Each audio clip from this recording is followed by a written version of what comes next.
Baik, kami sampaikan kembali informasi pilihan pagi ini. Kenaikan harga BBM memicu ikut naiknya harga hampir seluruh jenis bahan pangan. 23 adegan diperagakan dalam rekonstruksi pembunuhan sopir pikap yang juga purnawirawan TNI di Lembang, Bandung Barat. Waspada, kasus demam berdarah dengue di Tasikmalaya terus meningkat.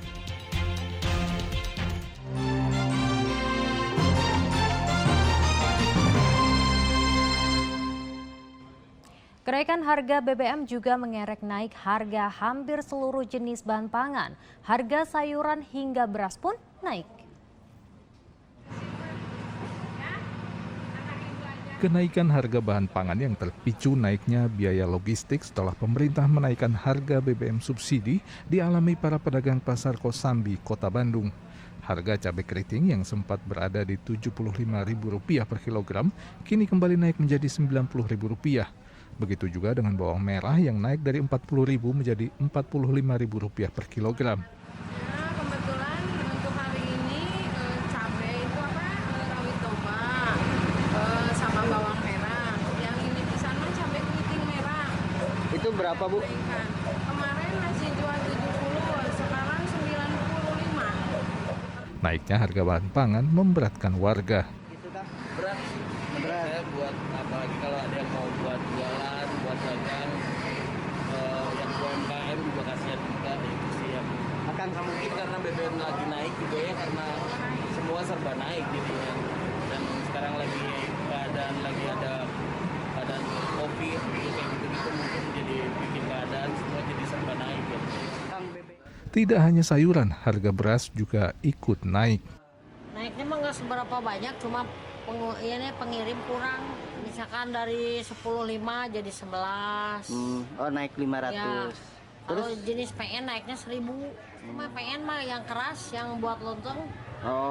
Yang buat lontong naiknya 1.000. Nah, Stoknya berkurang. stoknya berkurang. Itu Ya. karena apa sih, Bu? Karena kemarin waktu bansos, semua pabrik mungkin jualnya ke bansos, diborong sama bansos. Kenaikan harga cabai juga dirasakan warga di Pasar Karangambel, Kabupaten Indramayu. Cabai merah naik dari Rp50.000 menjadi Rp70.000 per kilogram. Telur ayam yang sempat turun menjadi Rp28.000 kini naik lagi menyentuh Rp30.000 per kilogram. Apa saja yang naik tadi? Cabai sama bahan-bahannya naik. Naik. Dampak dari BBM naik, bahan-bahan pokok naik juga sama. Naik juga. Nah, sebagai pembeli mengeluh nggak, Pak, dengan adanya kenaikan ini? Pasti lah, Pak. Biasanya belanja dapat banyak kan, sekarang cukupin. Semoga ada kebijakan lah dari pemerintah biar bisa rakyat yang kecil kan kasihan juga kalau semuanya naik kan, barang-barang naik, kasihan rakyat yang kecil yang usahanya masih kecil-kecil kan kasihan juga dampaknya, kena dampaknya. Pedagang menyatakan kenaikan harga bahan pangan tersebut dipengaruhi naiknya biaya angkut barang setelah kenaikan harga BBM. Yang melalui transport yang kebanyakan, yang transportnya jauh misalnya dari Jawa Timur atau Jawa Tengah, misalnya cabai merah dari Banyuwangi itu kan transportnya jauh, maka lebih tinggi harganya kenaikannya. Berarti ini imbas dampak BBM naik apa Iya. Sedang di Pamanukan Subang, harga cabai keriting yang tadinya Rp60.000 kembali naik menjadi Rp100.000 per kilogram. Kenaikan harga mencakup seluruh jenis sayuran termasuk bumbu dapur. BBM naik ya, sembako juga naik. Harapannya apa, Teh? Harapannya ya harus kalau bisa segera stabil lah, kasihan sama pedagang-pedagang kecilnya gitu. Kan baru naik, Teh. Belum lama gitu. Ya belum lama juga kan bisa berpengaruh ke depannya kalau terus-terusan naik lagi mah. Ibu rumah tangga sebagai konsumen berharap harga bahan pangan bisa turun kembali. Karena harga BBM naik jadi semua keperluan rumah tangga naik semua, dari telur, beras, semuanya lah. Mempengaruhi ya? Dia mempengaruhi, Pak. Iya, mempengaruhi banget. Harapannya apa, Bu?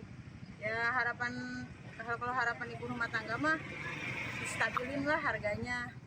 Masyarakat juga berharap kenaikan harga bahan pangan saat ini hanya fenomena sesaat dan harga bisa kembali turun seperti sedia kala agar beban hidup masyarakat bisa lebih ringan.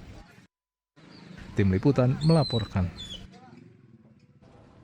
Operasi pasar yang dilakukan tim pengendali inflasi daerah Kota Cirebon diserbu warga. Warga mencari telur ayam yang dijual lebih murah dari harga pasar. Ratusan warga memadati antrean operasi pasar murah di kawasan Perumnas Kota Cirebon Senin siang.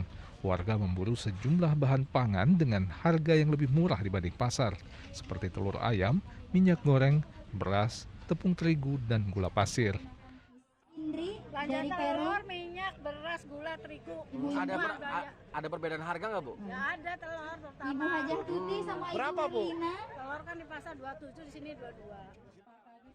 Operasi pasar adalah salah satu strategi tim pengendali inflasi daerah TPID Kota Cirebon untuk menjaga kestabilan harga pangan. Bahwa salah satu strategi pengendalian inflasi adalah 4K itu adalah keterjangkauan harga.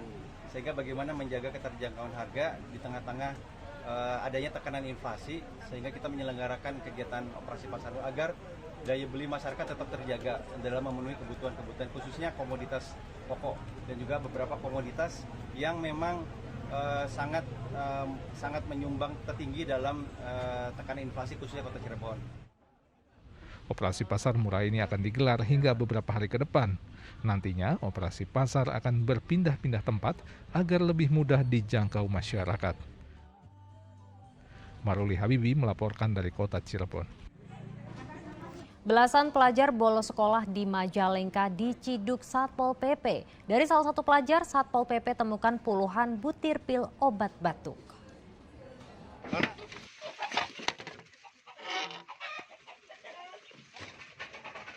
Kejar-kejaran antara Satpol PP dan seorang siswa terjadi saat Satpol PP merazia siswa bolos sekolah di Kabupaten Majalengka. Siswa ini nekat memanjat pagar berduri demi lolos dari pengejaran Satpol PP. Satpol PP menangkap 15 siswa dari berbagai sekolah yang berada di ruang publik saat jam sekolah. Dari salah satu pelajar yang ditangkap, Satpol PP temukan puluhan butir pil obat batuk.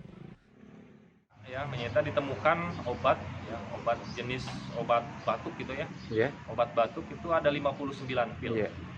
Kemudian kita amankan juga ada 10 kendaraan yang kita bawa ke Mako ini, dan tadi kita amankan juga 10 handphone milik siswa, dan kita cek di dalamnya, bukan kita ingin tahu secara privasi, tapi khawatir ada hal-hal lain yang memang akan menimbulkan kejahatan mungkin.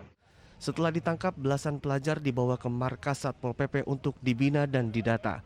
Mereka diberi hukuman jalan jongkok sebagai efek jera. Selain itu, Satpol PP juga memanggil pihak sekolah dan orang tua agar para pelajar ini tidak mengulangi perbuatannya. Agun Gunawan melaporkan dari Kabupaten Majalengka. Rekonstruksi pembunuhan Purnawirawan TNI Muhammad Mubin yang digelar di Lembang, Bandung Barat dijaga ketat anggota polisi dan TNI. 23 adegan diperagakan dalam rekonstruksi. Seorang perempuan yang merupakan keluarga korban pingsan saat melihat rekonstruksi kasus pembunuhan Muhammad Mubin yang digelar polisi di Jalan Adiwarta, Kecamatan Lembang, Kabupaten Bandung Barat. Dalam rekonstruksi ini, polisi menghadirkan tersangka tunggal Henry Handoko. Ada 23 adegan yang diperagakan dalam rekonstruksi, mulai dari cekcok hingga penusukan pelaku terhadap korban. Rekonstruksi yang digelar lebih dari 4 jam ini dijaga ketat anggota polisi dan TNI karena menyita perhatian publik, termasuk ratusan purnawirawan yang merupakan rekan korban. Polisi menyatakan rekonstruksi ini digelar sangat objektif, meski di awal banyak perubahan fakta-fakta. Pada saat awal cuma terjadi perdebatan, kemudian dilakukan penyerangan oleh tersangka. Jadi memang dari perubahan fakta-fakta ini disebabkan karena adanya keterangan-keterangan yang diberikan berbeda dari awal. Namun percaya, setelah kita lihat juga dengan rekonstruksi, kita laksanakan secara transparan, terbuka, profesional, dan normatif sesuai dengan aturan hukum. Sehingga kita betul-betul melaksanakan penyidikan ini sangat objektif. Sebelumnya pada 16 Agustus lalu, Muhammad Mubin, sopir pikap yang juga purnawirawan TNI, ditusuk oleh Henry Handoko hingga tewas hanya karena masalah parkir. Tersangka terancam pasal berlapis tentang pembunuhan berencana dengan ancaman hukuman penjara seumur hidup atau hukuman mati. Muhammad Abbas melaporkan dari Kabupaten Bandung Barat. Berita selanjutnya untuk Anda, vaksin COVID-19 dosis keempat atau booster kedua terus dilakukan. Kali ini booster kedua diberikan kepada tenaga kesehatan di RSUD Dr. Soekarjo, Tasikmalaya. Seiring meningkatnya kasus COVID-19 di beberapa wilayah di Indonesia membuat pemerintah gencar memberikan vaksin dosis keempat atau booster kedua kepada tenaga kesehatan. Mulai Senin kemarin, ratusan tenaga kesehatan di RSUD Dr. Soekarjo, Kota Tasikmalaya mendapatkan suntik vaksin COVID-19 dosis keempat atau booster kedua. Ini vaksin booster yang kedua. Ya. Sasarannya siapa aja? Sasarannya sementara nakes. Nakes. Ada berapa nakes yang akan divaksin kali ini, Pak? Target kita semua. Jadi kita buka sampai hari Sabtu. Sampai hari Sabtu besok. Sehari ada berapa? Rata-rata sementara hari ke-1, ke-2 100 lebih kemarin. Lebih ya. Selain itu, vaksin booster kedua juga akan diberikan kepada tenaga non-medis di RSUD Dr. Soekarjo yang jumlahnya mencapai 600 orang. Pemberian vaksin COVID-19 dosis keempat atau booster kedua dijadwalkan akan rampung pada Sabtu 10 September 2022. Eko Setiabudi melaporkan dari Kota Tasikmalaya.